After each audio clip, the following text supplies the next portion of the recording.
Let's jump right into this explainer by confronting a massive misunderstanding about the people in our lives who go completely, invisibly quiet when they're hurting. We've all seen it, right? Or maybe you've even lived it. It's that total withdrawal where someone just smiles when spoken to, but internally, they're retreating into a locked, private room inside themselves. But what is actually happening behind all that silence? Let's figure it out. So, the crucial question here is, why do we go quiet?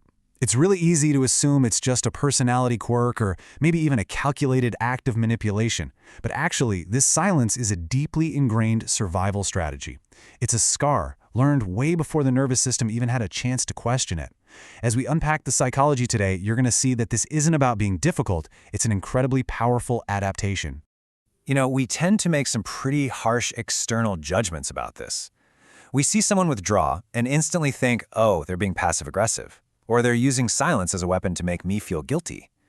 But the psychological reality? It's literally the exact opposite. It's a survival retreat. They're just retreating to the only private, safe place they have to completely fall apart. They aren't trying to control you, they're just desperately trying to survive their own pain. Which brings us to part 1 of our explainer, the architecture of silence. So, where does this architecture come from? It all starts with an emotionally invalidating environment. Now, this doesn't necessarily mean extreme cruelty or abuse. It really just requires a consistent, repeated experience where expressing pain or asking for comfort is met with dismissal, a heavy sigh of irritation, or just flat-out silence. The absolute key takeaway here is that a person's prefrontal cortex actually encodes a rule to hide their pain, simply because their environment constantly signaled that their feelings were just too much to handle. Brené Brown's research on vulnerability hits the nail right on the head with this. She says, the capacity to express pain openly is not a personality trait, it is a learned sense of safety. I absolutely love this because it brilliantly illustrates that people who effortlessly express their pain aren't just wired differently. They just got consistent evidence that it was completely safe to do so. The silent individual, well, they built a massive protective wall out of pure intelligence. They correctly assessed that the risk of speaking up was way higher than the cost of staying silent. Let's move into part 2, the illusion of emptiness. To the outside world, this silence looks like a masterclass in stillness. The person seems completely unreadable, maybe even cold, but the internal reality is just shockingly different. Inside, there is high physiological arousal and a totally overwhelming emotional storm. Literally, a study in the journal Emotion found that individuals who suppress their emotional expression actually experience significantly higher heart rates and physical stress. Basically, their body is screaming at its absolute loudest precisely when they are at their quietest. And that brings us to something called introspective sensitivity.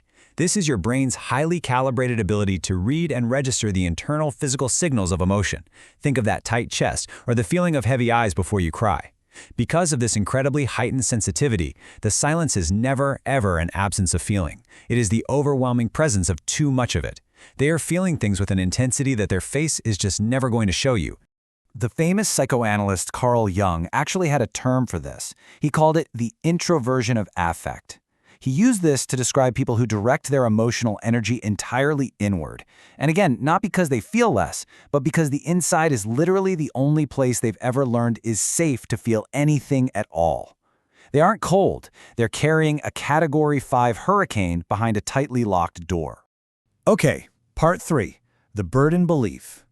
This introduces a genuinely heartbreaking defense mechanism known as the burden belief. It's a psychological strategy where an individual carries everything alone because they genuinely, truly believe their emotional needs are just too massive for any relationship to survive.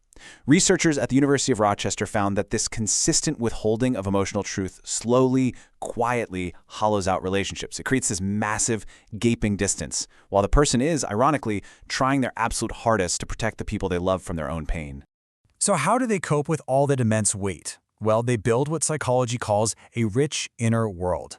They construct this vast internal room for all their unspoken thoughts and their completely unedited honesty. Over time, this actually becomes a source of profound emotional intelligence, but it also acts as an escape hatch from a really unpredictable external world.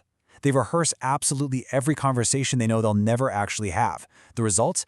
Incredible deep insight, but paired with a truly crushing sense of loneliness. Outwardly, that loneliness manifests as an invisible withdrawal, and it happens in these really subtle steps. First, you might notice them taking up just a little less space in the relationship. Then, they start responding a little slower to texts or calls. And finally, they stop initiating interactions almost completely. When the accumulation of all those unspoken things just gets too heavy, they don't break down loudly. No, they engage in a slow, silent retreat to find a safe distance where they can love you without bleeding. Psychologist John Gottman identified this exact behavior as the stonewalling response. Essentially, it's an emotional shutdown caused by physiological flooding. The overwhelmed nervous system literally slams the door shut just to survive the moment.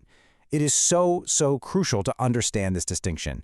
They are not stonewalling you because they don't care or because they're indifferent. They're doing it because they care so intensely and they just have absolutely no safe way to get it out. Now we arrive at the absolute core of our explainer. Section 4, the right question. See, a person in this state isn't waiting for a casual, "Hey, how are you?" Those kinds of questions come with a socially expected answer. What they are desperately waiting for is someone to look carefully enough past all that performed stillness and simply say, "I see that something is there." They are just waiting for someone, anyone, to acknowledge that hidden pain without trying to fix it immediately. And that brings us to the second, and arguably most important half of the right question. I am not going anywhere. Providing this assurance that you aren't going to flee when things get heavy is what effectively heals that deep foundational wound, the wound of having their emotions treated as a burden in the very first place. You don't have to manage how it lands for them. You don't need a perfect solution. You literally just have to stay. Which leads perfectly into our final section, Part 5, Finding a Safe Harbor. This is grounded in a brilliant concept from John Bowlby's attachment theory, the safe harbor. Think of a safe harbor as a relationship where being your raw, unmanaged, unperforming self isn't going to cost you anything. Breaking this ingrained silence, it doesn't just happen overnight with a self-help book. It happens through the slow, real-time accumulation of evidence that a safe harbor actually exists for them. It is built in those tiny, quiet moments where they finally admit, "I'm hurting," and the other person simply stays anchored. The quietest people are often carrying the loudest lives. I mean, that perfectly summarizes the entire psychological journey we've been unpacking today. This silence, this withdrawal, it's not a flaw. It's definitely not a sign of being broken or damaged. It is actually profound evidence of someone who feels deeply, cares immensely, and protects the people around them with just astonishing ferocity. So that leaves us with one final, incredibly important question. Are you still waiting for your safe harbor? Or are you ready to become one for the loudest silence in your life? Now that we actually have the language to understand this profound survival strategy, how are you going to change the way you show up, whether it's for yourself or for the quietest person you love?